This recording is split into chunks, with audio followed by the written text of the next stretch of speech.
Salut tout le monde, aujourd'hui on se retrouve dans un nouveau décor, comme vous pouvez le voir, et on va parler du café. C'est une boisson très consommée en France, mais aussi pas mal décriée dans le milieu de la santé et du bien-être, et plus particulièrement en naturopathie.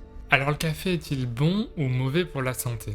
C'est ce que nous allons voir ensemble, mais avant tout nous allons essayer de nous mettre d'accord sur ce qu'est vraiment le café. Car si la France consomme beaucoup de café, la plupart d'entre nous ne connaissons pas grand-chose à son origine et à ce qu'est vraiment le café. On se retrouve tout de suite après l'intro pour en parler.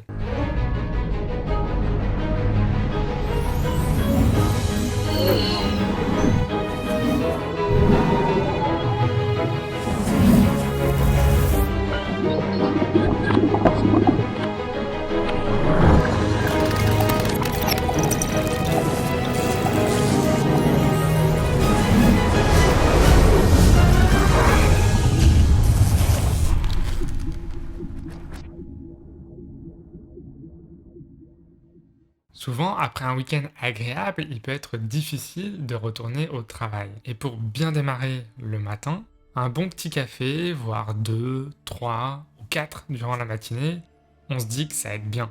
Pourtant, on entend tout et son contraire, et on ne sait plus si on devrait boire du café ou non.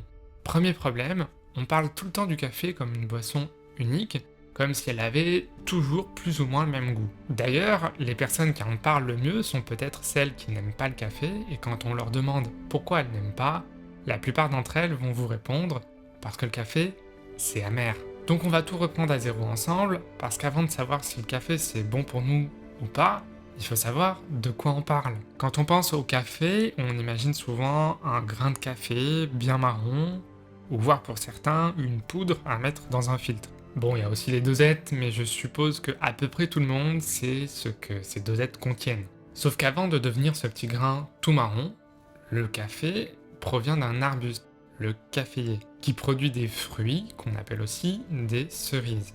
Les grains du café sont en fait les graines du fruit. Les grains sont donc séparés de la peau du fruit de diverses façons, et on peut enfin admirer que ceux-ci ne sont pas marrons, mais bien verts. Ce qui les rend marrons, c'est la torréfaction, ou autrement dit, la cuisson. C'est important de comprendre la source du café, parce que cela a une grande influence. Suivant le lieu où pousse l'arbuste, les fruits et donc les grains ne vont pas se développer pareil et ne vont pas avoir les mêmes qualités gustatives. Pour faire simple, il existe deux grandes familles de café, le Robusta et l'Arabica. Le Robusta pousse à basse altitude et développe plus d'amertume et plus de caféine. Alors que l'Arabica pousse plus en altitude et développe une palette plus importante d'arômes et de saveurs avec moins de caféine. Mais il faut comprendre que dans ces grandes familles, il y a diverses sous-familles et que l'altitude, la terre, les températures, l'humidité, le type de récolte, tout ça va influencer le goût final de votre café. Bon alors je m'arrête parce que je sais que plusieurs d'entre vous sont en train de se dire oui bon un café, c'est un café. Alors pourquoi en arrive-t-on à cette conclusion? Nos amis les industriels sont encore passés par là, tout simplement. Pour produire de grosses quantités de café et uniformiser le goût d'un paquet à l'autre afin de satisfaire le client, les industries utilisent une technique simple, elles brûlent le grain lors de la torréfaction. Là où traditionnellement, afin de respecter le grain pour en faire ressortir le goût unique, les petits torréfacteurs vont torréfier à une température d'environ 200 degrés pendant environ 20 minutes. Les industriels emploient souvent une technique qu'on appelle la torréfaction flash, et là on n'est pas du tout sur les mêmes chiffres.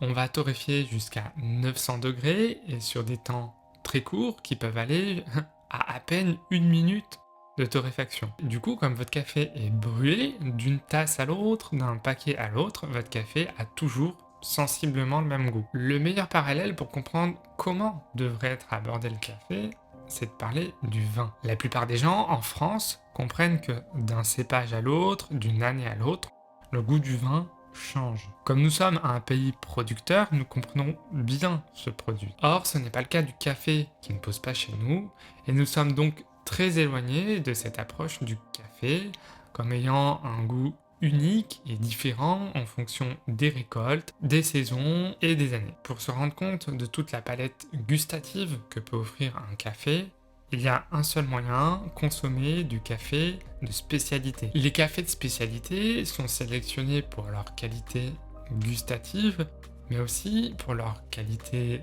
éthique et environnementale. Ils sont préparés par des torréfacteurs en petite quantité, en respectant le grain de façon à faire ressortir un maximum de saveur. En consommant ce genre de café, vous allez vous apercevoir que le café n'est pas forcément amer, mais il peut être acidulé, fruité, floral, boisé, etc.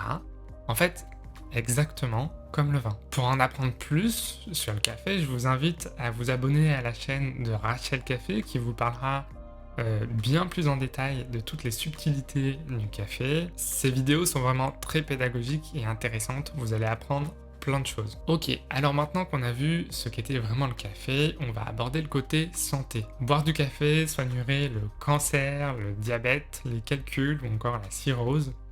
Beaucoup d'exagération et quelques vérités. À titre d'exemple, des études ont démontré que non seulement le café ne cause pas le cancer, mais qu'il a un effet protecteur contre plusieurs types de cancers. Par exemple du foie, de l'endomètre, de la bouche ou du larynx. Mais ces potentiels bienfaits ne sont observables qu'avec une consommation élevée de café, 4 tasses ou plus en moyenne.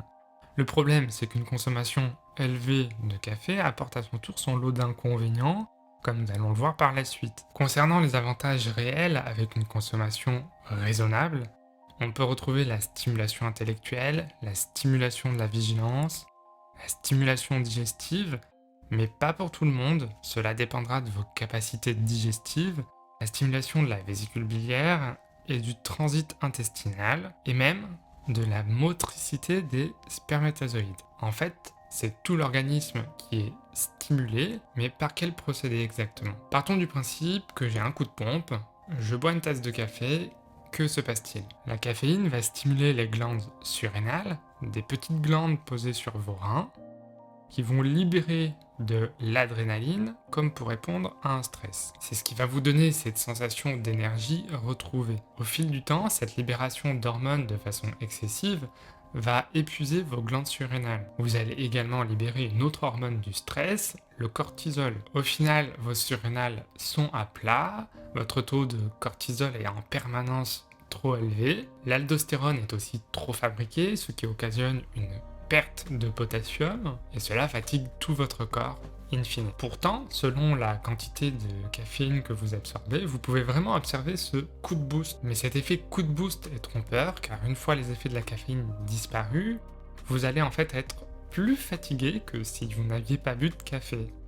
Et pour les gros consommateurs de café, vous pouvez même observer des migraines à force de surstimuler vos surrénales de cette façon. Alors pour éviter ces désagréments, la fatigue ou les migraines, la seule solution, c'est de reprendre un café pour diminuer les effets, vu que la caféine va remettre ce cercle vicieux en route. Vous l'aurez compris, le café peut vous mener à l'épuisement, et en particulier à l'épuisement de vos surrénales. Cela va dépendre de votre consommation de café, mais aussi de votre capacité à métaboliser la caféine, et donc à éviter l'épuisement de vos surrénales. Si le café ne vous fait pas beaucoup d'effet, il est possible que vous puissiez en consommer suffisamment pour observer ses bienfaits. En revanche, si vous êtes très réactif à la caféine, il vaut mieux passer votre chemin pour une consommation excessive, parce que les effets néfastes sont observables et reconnaissables. On peut noter des sueurs nocturnes, des troubles du sommeil, des palpitations, des nouvelles allergies,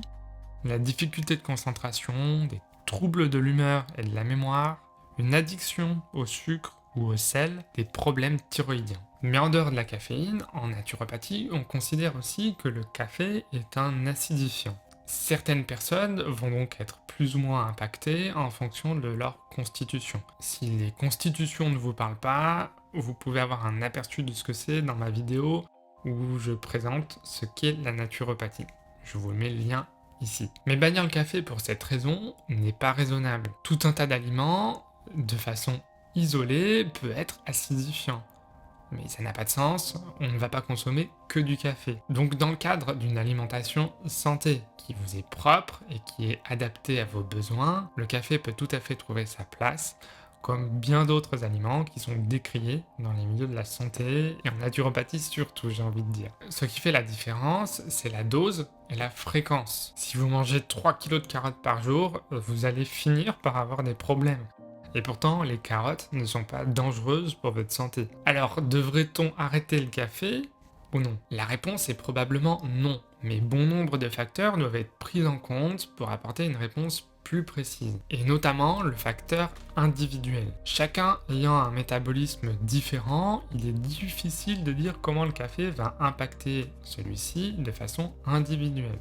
Lors d'un plan de naturopathie, on peut évaluer l'impact que peut avoir le café sur votre métabolisme et sur votre santé au global, et donc adapter sa consommation pour vous éviter des effets néfastes. Pour vous aider à y voir plus clair, la dose de caféine journalière maximale recommandée pour un adulte est de 400 mg, 200 mg chez la femme enceinte, en prenant en compte qu'une dose ne doit pas dépasser 200 mg.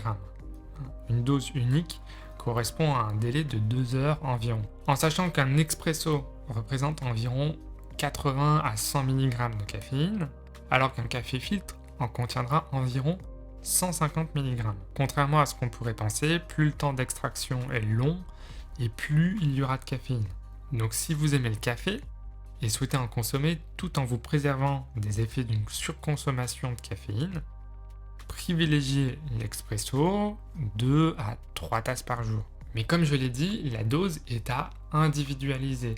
Et chez certaines personnes, il faudra malheureusement vraiment éviter, voire arrêter le café pour des raisons de santé. Il est aussi important de vous rappeler que le café n'est pas le seul à contenir de la caféine, c'est aussi le cas du thé, qu'on appelle aussi la théine, mais c'est la même chose. Donc le thé peut potentiellement avoir les mêmes effets néfastes suivant la consommation que vous en faites. Et bien que le thé soit davantage mis en avant, notamment le thé vert, pour ses fameux antioxydants, il est bon de rappeler que le café en contient autant, sinon plus. Conclusion, si vous souhaitez garder ces petits plaisirs et que vous aimez vraiment le café, faut-il encore avoir goûté du vrai café? Privilégiez donc la qualité, avec notamment des cafés de spécialité chez des petits torréfacteurs, mais surtout n'en abusez pas. Pour mieux évaluer si votre consommation de café est adaptée à votre métabolisme ou à votre état de santé, je ne peux que vous conseiller de consulter un naturopathe qui saura vous aiguiller pour adapter votre consommation. J'ai pris beaucoup de plaisir à réaliser cette vidéo parce que moi aussi, pendant ma formation, j'ai reçu beaucoup d'infos autour du café et il a été quelque peu diabolisé. Encore aujourd'hui, vous allez voir beaucoup de naturopathes ou même de diététiciens qui vont vous dire que le café, il vaut mieux ne pas en boire. Et au final, comme pour beaucoup de choses et comme pour beaucoup d'aliments, ça n'a aucun sens. Alors il est évident que chez certaines personnes, comme nous l'avons vu, il faudra absolument éviter le café, mais pour la plupart d'entre vous, vous pouvez en consommer. Il suffit de savoir à quelle fréquence et comment mieux le consommer. Pour finir cette vidéo, je vous laisse avec un petit bonus. Les meilleurs moments pour consommer le café seraient en milieu de matinée, aux alentours des 10h30, et après le repas du midi. Ce sont les deux meilleurs moments pour consommer du café et où il va y avoir un impact notamment sur vos surrénales et sur les pics de cortisol qui va être limité. Le moment à l'inverse où il faudrait éviter de consommer du café, le matin à jeun. C'est vraiment violent comme réveil de stimuler votre production de cortisol qui est déjà assez élevé, comme on l'a vu dans mes vidéos que j'ai faites sur la chrononutrition. Donc c'est vraiment pas nécessaire de surstimuler ce cortisol-là qui est déjà très élevé à ce moment.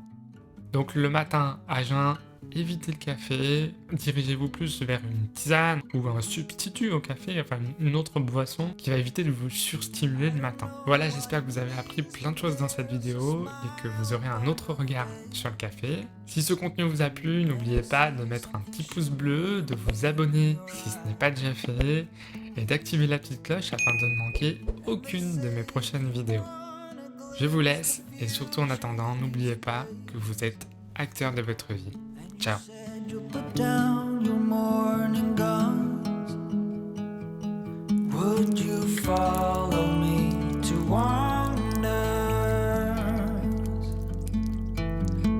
my hand and walk beside me